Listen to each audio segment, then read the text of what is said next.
Welcome back into the Prep Extra podcast. I'm Colton Stone alongside Chris Basnett.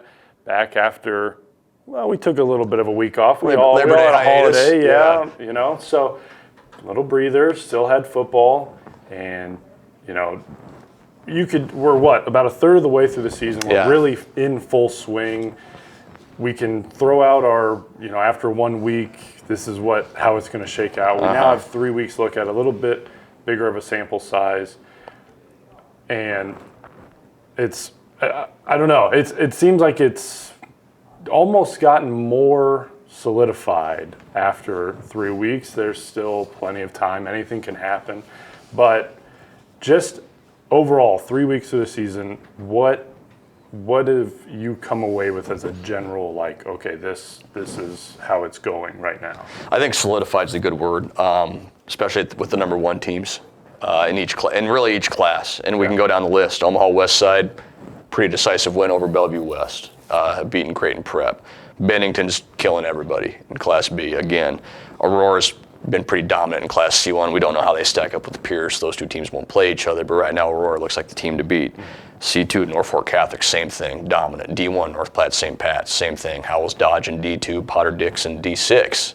That's a mouthful. Say that 3 times fast, but. Yeah, it's a deal where I think the teams at the top have really kind of solidified themselves as the number one teams. And like you said, we're only a third of the way through there's 2 ways to look at it. A, we're only a third of the way through the season. B, we're already a third of the way through the season. Right, exactly. So it's going to get to the end here before we know it. But yeah, I think solidified is a good word, especially at the top. And we mentioned the number one teams. The number two teams have largely stayed the same too. There's been a little movement here and there, but largely those top 2-3 teams have kind of all stayed the same. So you're kind of starting to see the hierarchy kind of sort itself out a little bit. And again, 6 weeks left. There's going to be some changes. Will there be changes at the top? I don't know, because to me it looks like all these number one teams are kind of pretty solidly in those spots right now. Yeah, you went through the list. I have them written down as well. Looking at West Side at 56-35 win. Class A, I don't. It feels like it's still kind of open. You still got Gretna, Creighton Prep as 1 win, and all their losses are by less than 7 Losses points. are to 1, 2, and 4 in the state, and they're all by 1 possession. Exactly. So they're, as long as they can somehow back end the season with more wins, they could still make some noise in the playoffs. Yeah. Again, there's plenty of time, but there's also, if you don't get it going this week, you're going to be playing catch up really quick. It feels like Class A might almost be the most wide open of anything right now. I watched Kearney last week, and I thought Kearney looked really good. I'm not saying they're going to go beat West Side or Bellevue West or whatever they could, but they looked pretty good. I think Lincoln High is a team you have to keep an eye on.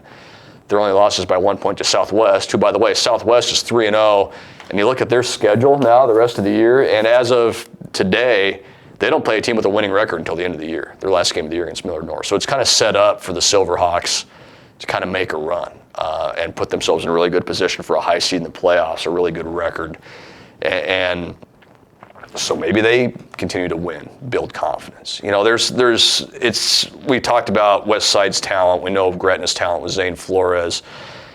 We know what Bellevue West has. But again, any of those teams could jump up and get any of them on any given night. Bellevue West led West Side at halftime. West Side scored 3 touchdowns in about 3 minutes to start the third quarter and went in front. And so that just kind of tells you how open this thing is. It's tough to, I think, see what Southwest is until they kind of play some of those contenders from the Metro. And they play a lot of Lincoln teams this year. They're not going to go see the Elkhorn South or the Gretnas or the teams like that, like Lincoln Southeast did to start the year. So, yeah, it's to me, Class A is pretty intriguing because you've got a lot of teams there where, there's a lot of talent at the top, but it's that second half where you might see a team or 2 or 3 jump up and cause some problems late in the year. Right, and Southwest kind of has the benefit of what we said maybe the issue at the beginning of the season. A lot of the power, the top heavy of Class A is going to be from the Metro. Yeah. And if you can avoid a number of losses to them or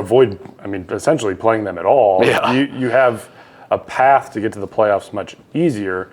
the issue becomes if you haven't played the competition, how are you going to stack up against them in the postseason? Yeah, and that's not to say Southwest isn't going to be tested at all. They go play Pat Papillion and La Vista this week, and it's, that's not a team that's ranked, but it's a team that can cause you problems. Right. And so it's just going to be tough to get a gauge on where they're at. They clearly have a ton of experience, at quarterback with Cullen Fritt and all those receivers and the skill guys. We've talked about that before.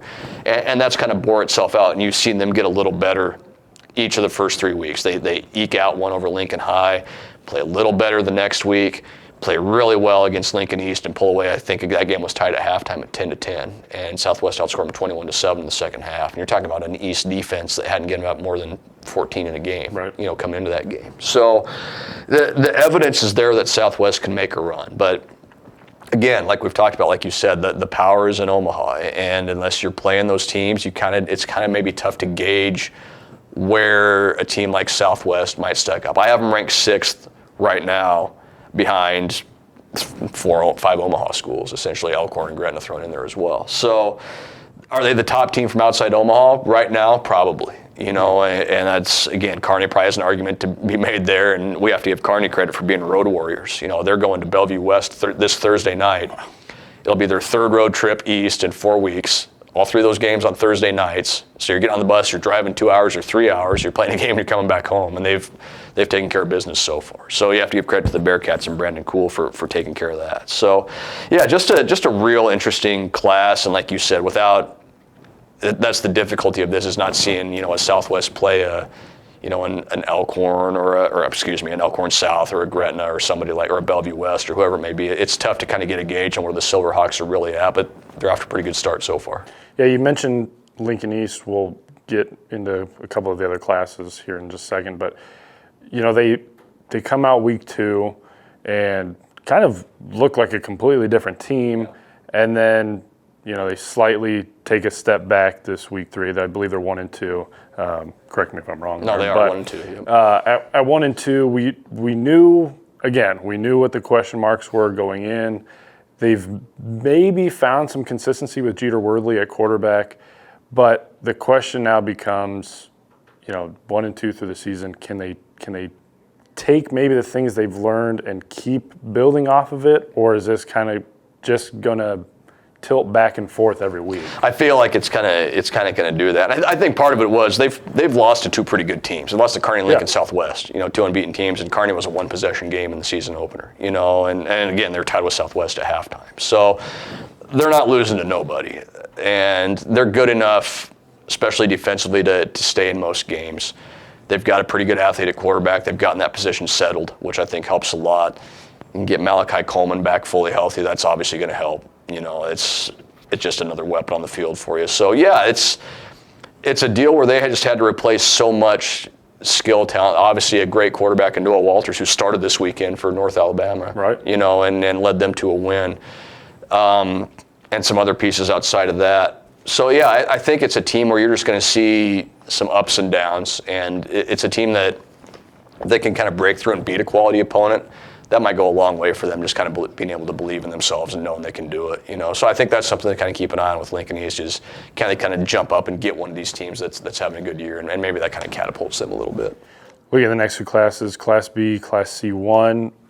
Like we said, the number ones, I don't know if anyone beats Bennington, and until the playoffs, I don't know if anyone beats Aurora. Yeah. Looking at it, and I just don't know what the answer, if you're a team that's playing Bennington, is.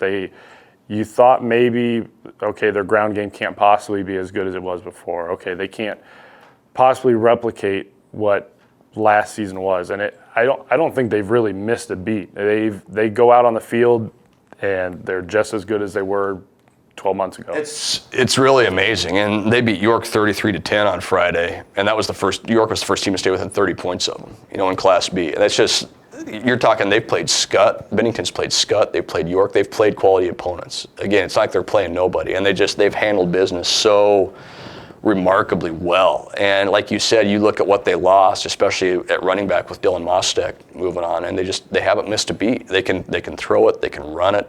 They overwhelm you by and large, one way or the other, whether it's with the run game, with the pass game, with the defense. And it's just a deal where, what does that look like if they play an Omaha Groves or an Elkhorn? Does it get a little closer then? Does it get a little closer if they play a Scotts Bluff who can kind of control the clock a little bit with the ground game? I don't know. But again, until they won every game last year by double digits, they've run every game this year by 3 scores. So it seems like there's quite a bit of separation there right now. Now, we'll see what it looks like at the end of the year. Anything can happen in the playoffs. But, excuse me, the Badgers, they just look so good and so tough right now. And we'll see what it looks like down the road. You can almost say the same thing in C1 with Aurora. You're talking about a team that was in the Class B title game and lost to Bennington last year and basically brought everybody back. And I saw them in person on Friday against Ashland Greenwood. And like I wrote, for Saturday's paper, Ashland Greenwood's no joke. That's a really good team. And I think in any other year, you'd be talking about the Blue Jays as a real legitimate title contender in C1. And they still might be. But Aurora is just so good and so deep and so skilled, and they have such a way. They do what great teams do, and they know how to close games. When every time Ashland Greenwood tried to grab momentum on Friday, Aurora had an answer. They drive 94 yards, 13 plays into the wind, and score a touchdown. They take advantage of the win in the first quarter, get a couple short fields, and they score. And that was kind of the difference. It was kind of little things here and there. Ashland Greenwood has a first down at Aurora's 11 and doesn't score. And those things make the difference, and that's because Aurora has been in that position. And not that Ashland Greenwood hasn't, but that Aurora's just got a little bit more right now. And I thought Ryan Thompson, Ashland Greenwood's coach, put it really well. He talked about we're just enough far away from them right now. And not to say they can't get there, and if you're Ryan Thompson, you hope that your team learns from that game and kind of corrects some of those mistakes, but you kind of see the difference, between a really good C1 team in Ashland Greenwood and a team that's just a cut above in Aurora. Right. And so, again, unless Pierce plays Aurora at some point in the playoffs, we may not get a true test of how good they are against the rest of this class. But they look like the class of it to me, because I think Ashland Greenwood's really good. And Ashland Greenwood lost that game by 2+ scores, 3 scores. And I walked away from it thinking, God, Ashland Greenwood looked all right. Yeah. So I think that just kind of that speaks more to how good Aurora is, I think, than anything else right now. Yeah, and staying in C1, another, I'd say shocking win. Yes, it's a class above playing a class down, but Lincoln Christian beating defending C2 state champion Archbishop Bergen, and not really just defeating, they kind of dominated the game from start to finish. First half it was kind of tight, but second half the Crusaders really just kind of ran away with this thing. They're at 2-1. Yes, both their wins are against C2 schools. One's a rivalry game, one's a state champion. Yep. So they're not really, you can't really balk at those 2 wins. Yeah.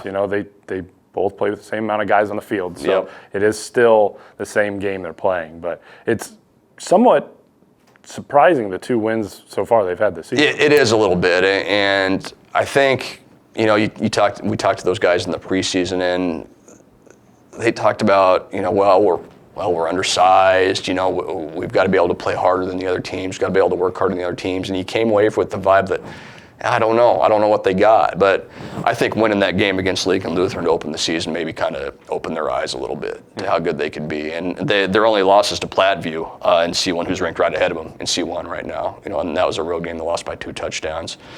And then again, you come back and beat defending C2 champion who happened to have a Oklahoma recruit lining up at wide receiver. Yeah. It's Archbishop Bergen lost some guys, but they're still no joke. And so, what does Lincoln Christian do now going forward as they start to see more C1 teams? And again, there's not a huge step between C1 and C2. It's a few more kids in your school, basically, is what it amounts to. And so, what does that look like for the Crusaders? Can they kind of get on a roll? They play the type of offense with that kind of that flex bone option attack where you have to be really disciplined and on defense. And if you're not, you get in trouble. And all of a sudden you look up and you're down 8 points, 12 points.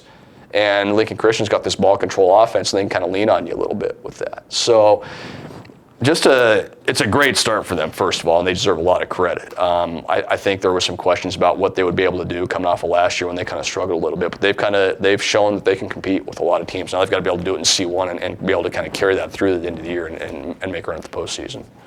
Yeah, looking at one more in-city game before we move on to this upcoming week. Parkview takes a loss at home against SEM. the rare, I think you wrote it this way, the rare defensive battle in six-man. Usually the defense doesn't come into play until both teams have put 50 points on the board, and now it's like, okay, who can stop the other team?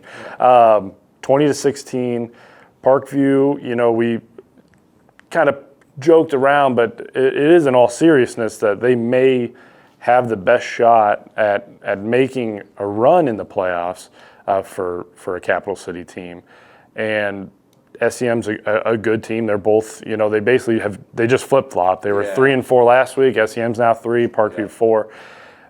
Is there anything to take away from that game other than maybe, these two teams maybe have a better defense suited for six-man, or is this kind of just maybe an aberration on the schedule? No, I think it's two good teams, and you look at how that game played out, and Parkview Christian jumped ahead 16-0, and then had a pretty key injury to one of their key guys, and at six-man, it's a guy that plays running back and linebacker and quarterback. He plays all over the field, one of their best players. And if he's able to stay in the game and play, maybe the result's different. You don't know. But I think at the end of the day, what it is it's two really good teams playing against each other. And we joke about the defense part of it, but at the same time, that's what happens when two good teams play each other. Mm-hmm. They're able to slow the other team down a little bit more. So yeah, like we talked about with Class A, power in the East, six-man, the power's in the West. I don't know if anybody's going to touch Potter Dix this year. Just look at their scores, and it's ridiculous. But it's two really, really good teams. Two teams I think are going to make deep playoff runs when it gets there. And it's a fun game because it's two teams that probably have never seen each other before. For those that don't know, SEM's out west of Kearney, a little ways, and so that they're not making a lot of road trips to Lincoln to play the Patriots. So, yeah, I think what you saw was two good teams, and if Parkview Christian can stay healthy, they're going to be right there at the end of the year. Yeah, and okay, one last thing before we move on. Bookending from the past couple times we talked about, we remember Elmwood Murdoch scored 95 in the first week. We didn't record last week, but they scored, if I remember correctly, 76. I believe it's 76, yeah. So, they were averaging over 80 points a game. A little bit of a coming down to earth against a pretty good Palmyra team. Yeah. Only scoring 22, giving up 60. It wasn't really a shock because, Palmyra's right in the mix. It was just kind of a shock to see the score after so this is the team that had over 160 total points through two games. Yeah, I think what you have to do here is you give a lot of credit to Palmyra. They forced Elmwood Murdoch into a lot of turnovers, and got the ball out of that offense's hands. I think that's the big thing I take away from that. And Palmyra, like you said, is already a pretty good team. That's a top 10 team. And you kind of looked at Elmwood Murdoch's schedule. I think I wrote this. If they were able to win that game, then it kind of cleared out for their Knights to maybe go 9-0 in the regular season. They didn't.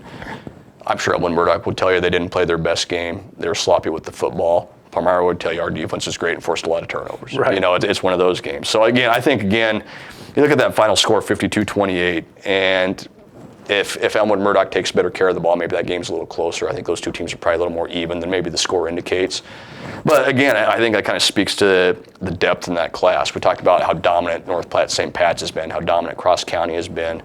But there's a lot of teams in there that, in a one-game scenario, when you get into the playoffs in October, November, could Palmyra jump up and get one of those teams? Absolutely. Could Elmwood Murdoch do that? Sure, absolutely they could. So again, I think it's a deal where the final scores, it is what it is because Palmyra played really, really well and got the ball out of that offense's hands. But I don't think that you can do much to discount Elmwood Murdoch other than they just need to play a little better. Yeah, and to your credit, again, sometimes we tend to look at every game as the overview of the season, but you really have to break it down as, everything is its own entity, everything is its own, situation.